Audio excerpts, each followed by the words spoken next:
Hey guys, welcome to the Jammin and Jammies podcast. I'm Megan Barker. We're sitting down with some of our favorite music creators, industry leaders, finding out how they got where they are, getting valuable insights into the music world, and we're going to find out how they got where they are and do all those good things. So guess what? Today we're here with one of my new favorite people, although we kind of go back.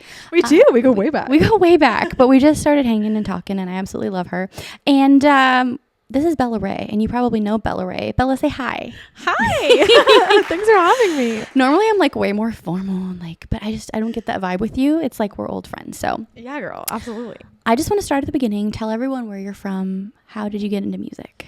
So I'm from Bristol, Tennessee, which is like 4.5 hours from here. Furthest northeast Tennessee you can go. The famous thing about Bristol is it's the birthplace of country music. Which I don't know if you knew that, but that's where Dolly Parton did all the first recordings with Porter Wagner. Wait, I didn't know that. Oh my gosh. Girl. You're royalty. And then you can stand in two places at once. So you can stand in Virginia and Tennessee at the same time. I had no idea. I've never been there. I love that. Okay. Girl, what you don't know.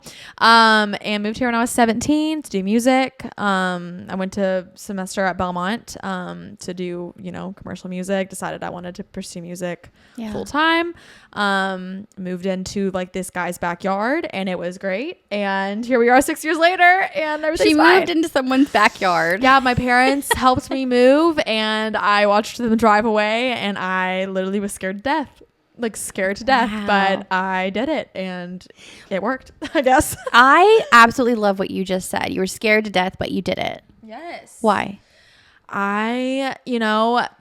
Everyone always asks about like my first shows that I played and stuff, and I knew that writers' rounds were a thing. I knew that I had to get out there and meet people, but like I said, I was just scared. I was like, I had no idea who I was. I was literally like newly 18, a baby. My social skills were non-existent. I was socially awkward, and so I didn't know like where to go. I was like, I'm just gonna go myself, like, what is this? And then I eventually went, and I think my first round was probably somewhere around the time when I met you. That's so crazy. And you just kind of you get used to it. You meet like one person, and then like, this isn't as bad. Yeah, it's okay. Yeah, the fear gets better, or maybe it evolves into new kinds of fear. I don't know. I'm still. I still get like scared in different ways.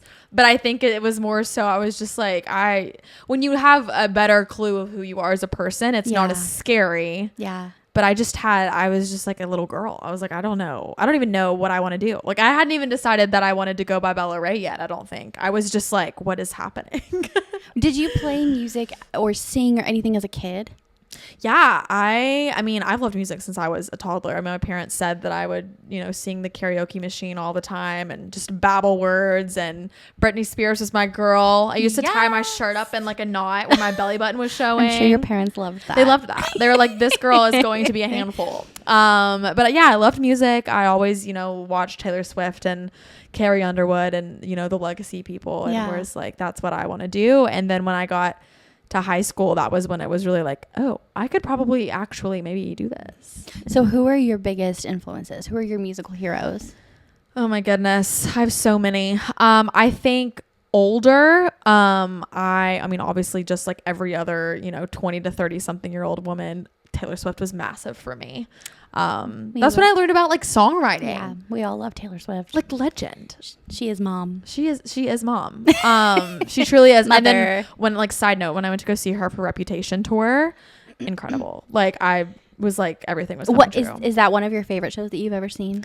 I think so, because I think in the music that I'm creating now that I feel is most me is like this like angsty, like girl power, like sexy, but like poised, I don't know, and like that was what that album embodied for me. Yeah. And I think that's why I loved it so much. It was so badass. I think it's like speaking your truth. Yes. And for some reason, and maybe you can speak to this, and forgive me if we're all over the place, but I just feel like it's hard for us to speak our truth in our songwriting, and I feel like maybe it's because we all come to Nashville and we want to impress people and be successful, and maybe we kind of adopt these personalities, like who we are supposed to be. Do you agree with that? Yeah, I think so. And I think there's so much noise too, so it's really easy to like adapt to things too much if you don't if you aren't sure, you know what I mean? And yeah, I think so. Take us into your early songwriting and then how that relates to this new stuff that you've been writing that you think is more you. Yeah, I think when I first moved here, just like every other young girl, I think you just try to do what's working. What you see working for other people is what you feel like you need to be doing. Absolutely.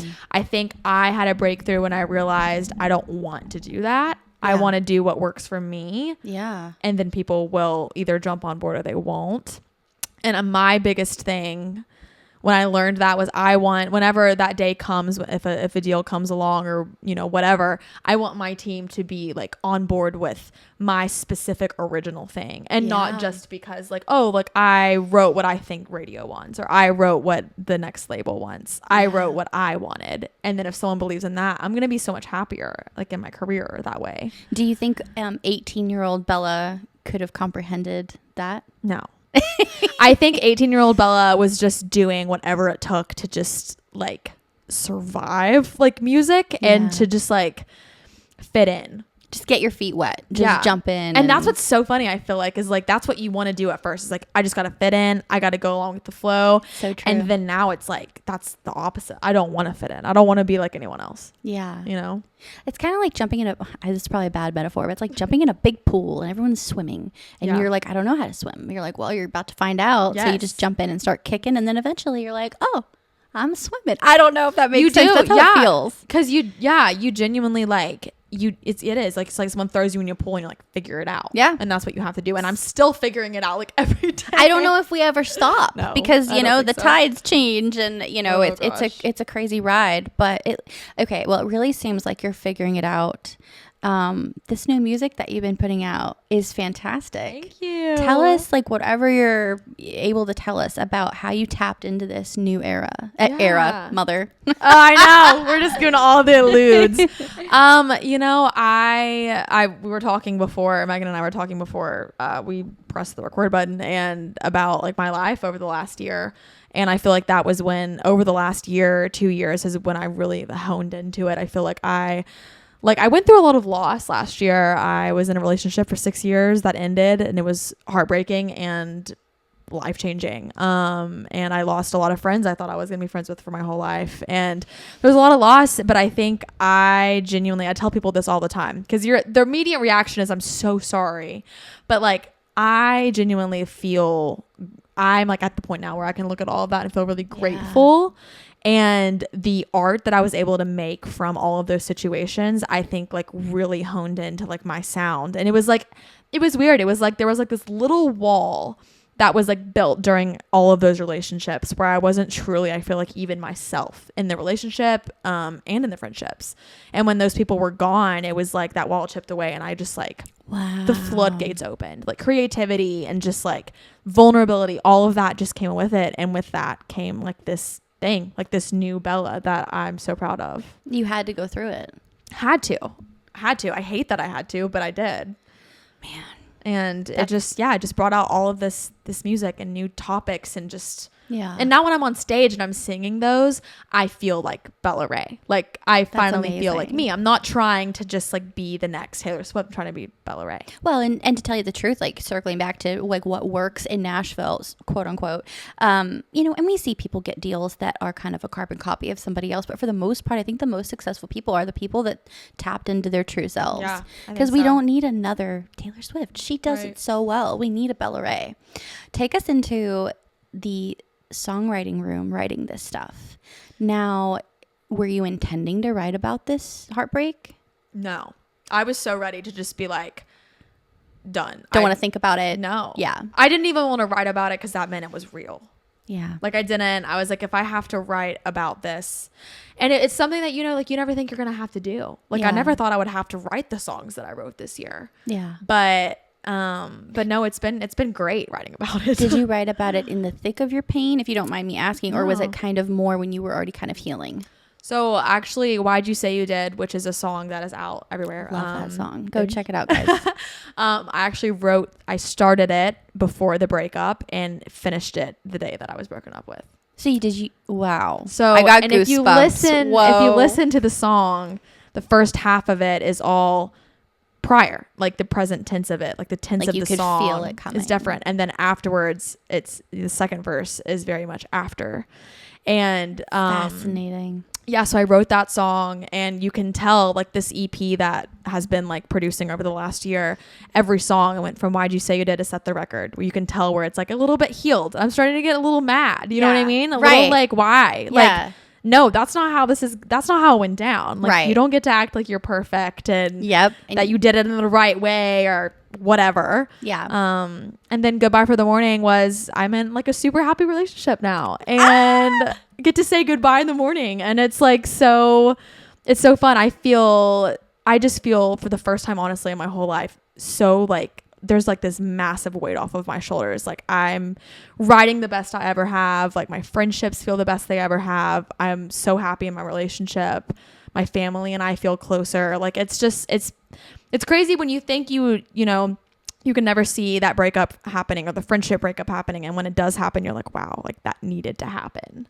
That's fascinating. Yeah. My gosh. I appreciate you going there a little bit with us, though, and letting us in, because that's some tough stuff. Yeah, definitely. And but it's cool to like, I mean, after I released Why'd You Say You Did and Set the Record, it was like the amount of women that were like, holy cow, like I needed to hear that. Yep. I mean, one of the TikToks I posted, I just went to go see my sister. This was like more in the thick of the breakup. And I was on the way home just crying my eyes out, and was like teasing Why'd You Say You Did. And it was like that girl and the girl that I am now, like almost a year later, it's just not even, it's crazy. Night and day. Yeah. Wow. But to be that vulnerable is so difficult and so necessary in what we do, because I mean, whoever commented on any of that stuff obviously has been there too. Yeah, and that's why you create. Like, that's why you're a songwriter. That's like the best news ever, is when someone tells you that. Yeah. It's like, a little selfish. Yeah. A little bit, because it's like, can you guys all let me know that I'm not alone? Okay, great. Yeah, great. Thanks. It is validating. I'm not going to lie. It is like a little therapy session with a bunch of strangers. But it's therapy on their end too. So it's like win, win, win, win, win, guys. It's perfect. But I love that. Okay, take us into like playing live. Oh, my favorite. You're so great live. Oh, thanks, Tell us girl. about that. That's my happy place. When I step on stage, I feel like I'm in this euphoric state. Yeah. It's like being on drugs without being on drugs. Like, that's the best way to explain it. You heard it here, folks. Yeah. No, really. It's like I feel more at home when I'm on stage than I do anywhere else. Yeah. And I think that comes across. Like, I just kind of make the stage my girl. Tell me if you agree with this. I feel like, and this could just be me, but I'm a very anxious person. Like, I'm always worried about the next thing. It's hard for me to be in the moment. Same. And the only time that I'm ever in the moment, I think, is when I'm playing live. Girl, I can relate. So much. It's crazy. Yeah, that's like the only place where I just feel like you feel in control on stage too. Yes. Like nothing, like you're in control. Yeah. And you've practiced it and you've worked through it and you know the people, you know the songs, you know your words. Yeah. Yeah, it's like the one controlled environment I feel like that we have. And it doesn't really matter if there's anybody in the audience either, because I feel like playing live, as much as writing, I feel like playing live is therapy. Like, they're their own different kinds of therapy.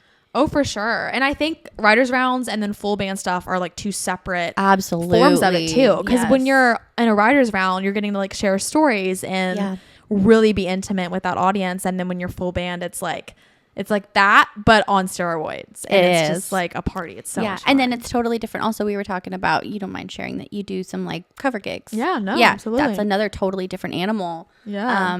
Getting to play hours of cover songs and meeting people and singing songs that you didn't write. But I feel like that's like, it builds a whole skill set too. That is just the epitome of just paying your dues and due diligence. And I think that is another valuable lesson that I've learned. I've met so many people who have been lucky enough to not have really had to do that.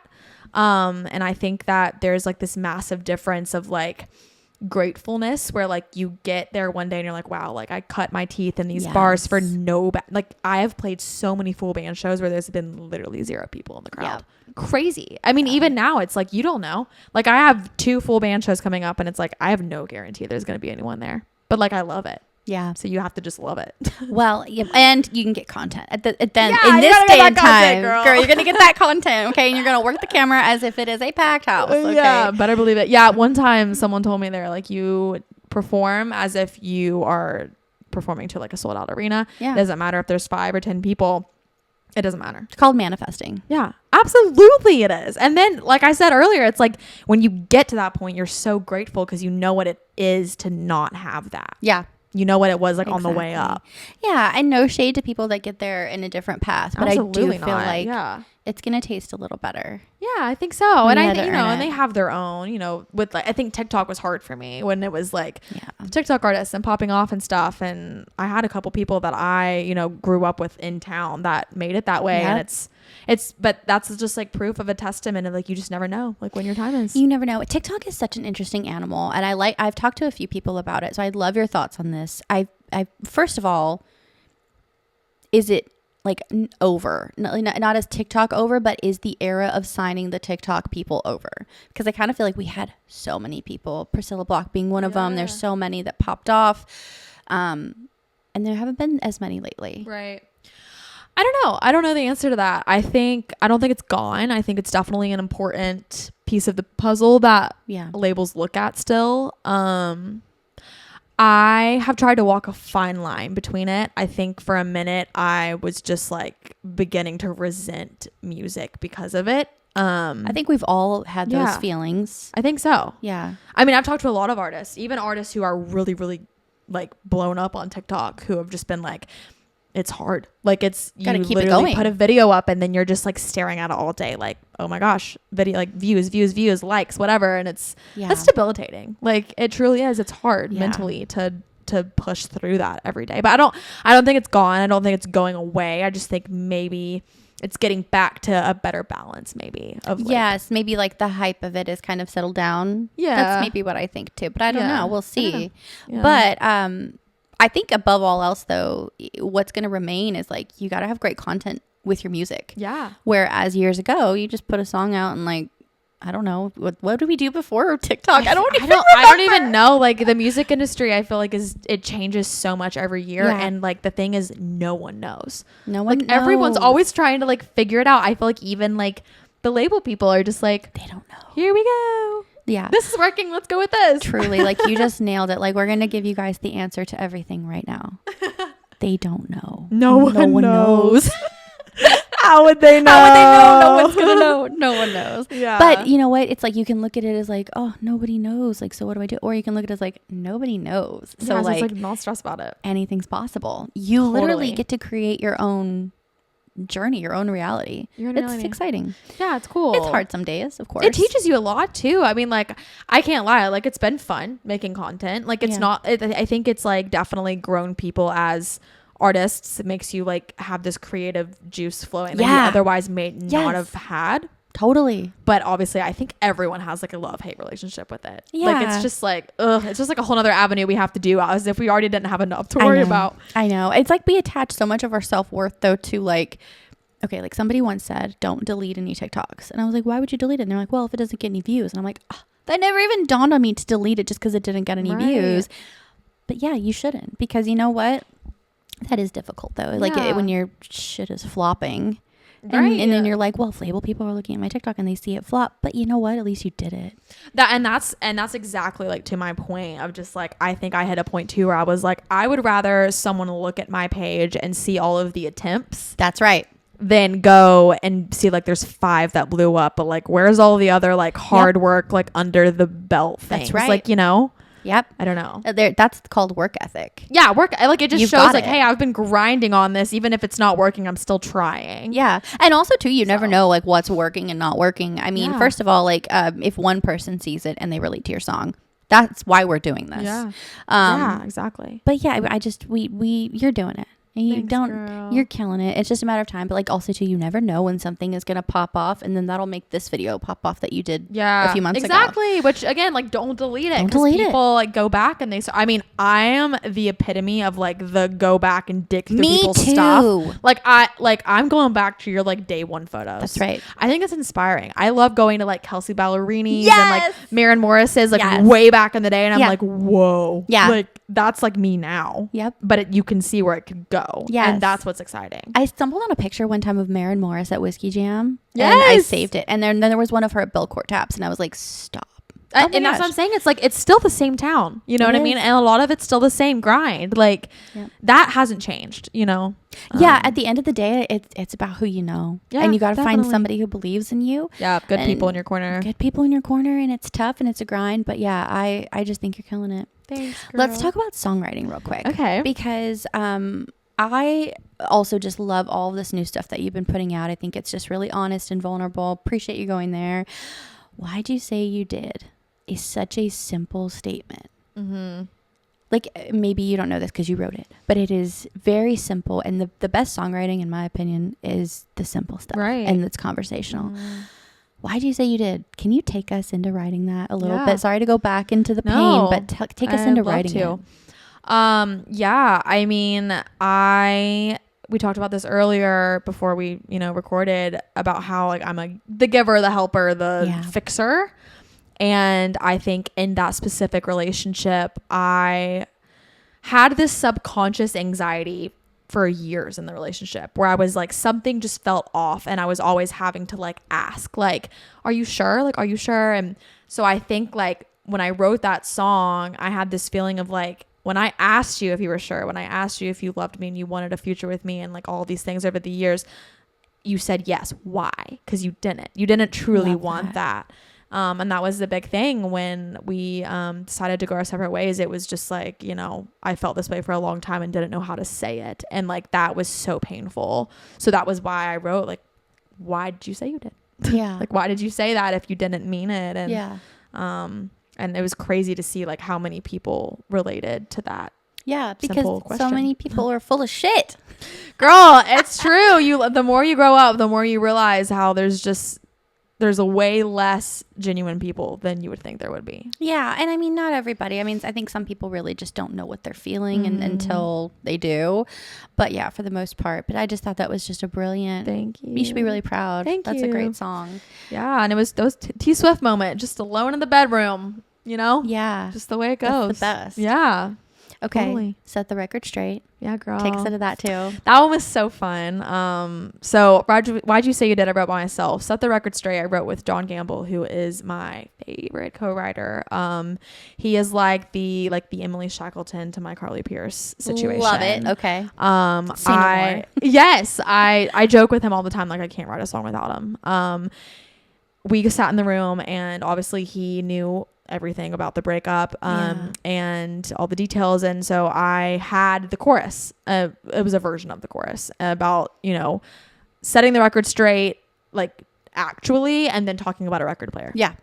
And so he loved the idea. We went with it, and then all of the details in the verses are completely personal to like my situation. Wow. And I was so scared. I remember talking to John, being like, "Can I say that? Like, is this okay?" And he was like, "Yeah, like this is your truth. Like, you should." And it was again like a whole nother situation of like these girls just like being like, "Holy cow! Like, I literally have lived this song." Yeah.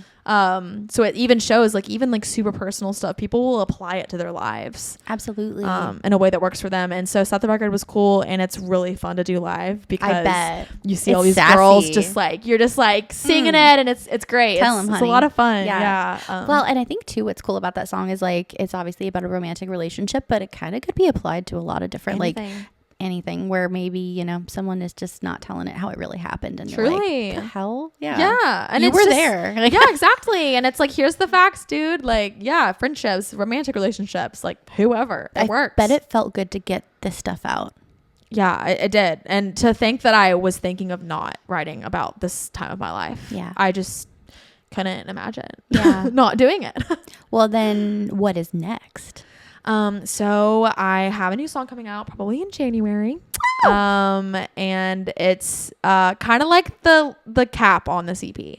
So I did Goodbye for the Morning, which was kind of like the me moving on era. And which we should talk about that one too. Tell us about that one as well, real quick. Yeah. So Goodbye for the Morning. That's out. I started dating my boyfriend now almost 6 months ago, and it was funny because he's on the road a lot, and we were talking, and I was like, well, we could just say goodbye in the morning, and he was like, that's a song. So I literally wrote it the next week. Oh my And gosh. put it out with Dawn. And put it out. And I bet your boyfriend loved it. Side note. Oh yeah, he loved it. He knows every word. Sings it shamelessly. He's a good boy. We like him so far. Okay, I like him. So yeah, we wrote that, and then this one that we're releasing, I actually just wrote less than a month ago, and it was one of those songs where you write it and you're like, yep. You kind of just know or you don't. But yeah, I teased it on Instagram. It's called Drive It. And I haven't seen this one yet. It's kind of off of the vibe of You Made Your Bed, So Lie in It. It's You Made Your Road, So Drive It. So it'll be fun. It'll be a fun like last little like angsty ribbon on the EP, and then we'll just keep trucking. So. Tell us what 2024 looks like on your manifestation board. Girl, oh my goodness, I would love to not have to work 4 jobs. So why? I just don't know. I would love to maybe sign some kind of deal. A pub deal would be great. Yeah. So that would be wonderful. Just to be able to write more and get paid for it. Yeah. Would be nice. And record deal? Are we we're looking for that too? Like yes, absolutely. Record deal, pub deal, the whole thing. I want to keep playing more and more shows and more rights, and just more of it. It's just, just more. Just That's diving in always more what I tell and more. everyone too. Just more.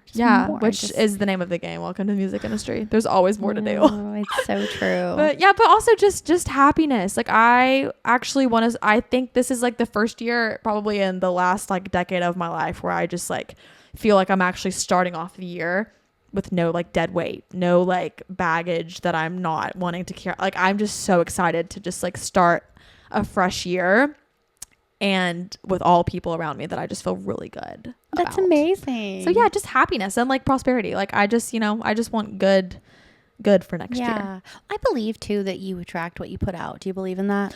Yeah, that's so totally true. If you do have that dead weight, as you called it, or negative people around you, that like, how are you going to be successful? Right. And you just grow as a person when you let that go. And like I said earlier, it's like, with friends and with relationships, like, honestly, like I can't speak ill about these people because it's like, I'm thankful. I'm thankful for the seasons that I did have with them. Yeah. And I think that they're all good people down deep, and I wish them the absolute best. And I hope they know that. But at the same time, it's like, it was time. And I'm really happy to go into this new year with really fresh mindset. Isn't it funny how it's like literally October and we're like talking about how the year is ending, but it is insane. It's like winter outside all of a sudden. I know. I was like in shorts 2 weeks ago, and it's like I'm in Ugg boots now.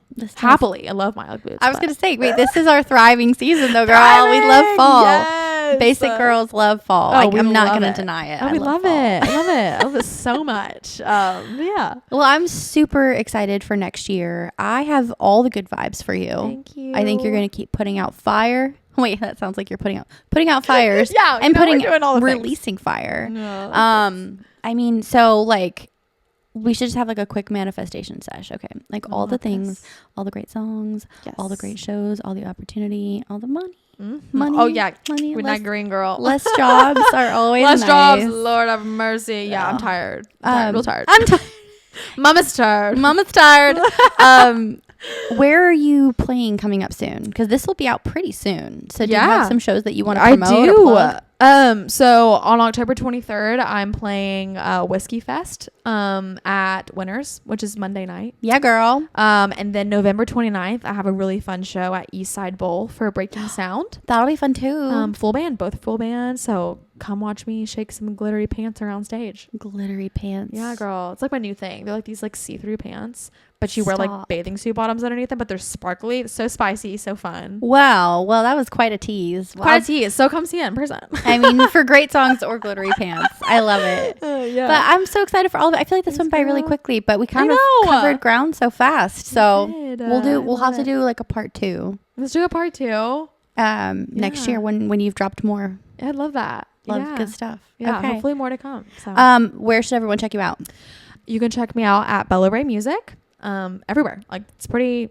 I looked out where I was able to have my handle and everything. So whatever you watch things on or scroll on, it's Raye Music, and then obviously Raye with music. Yeah.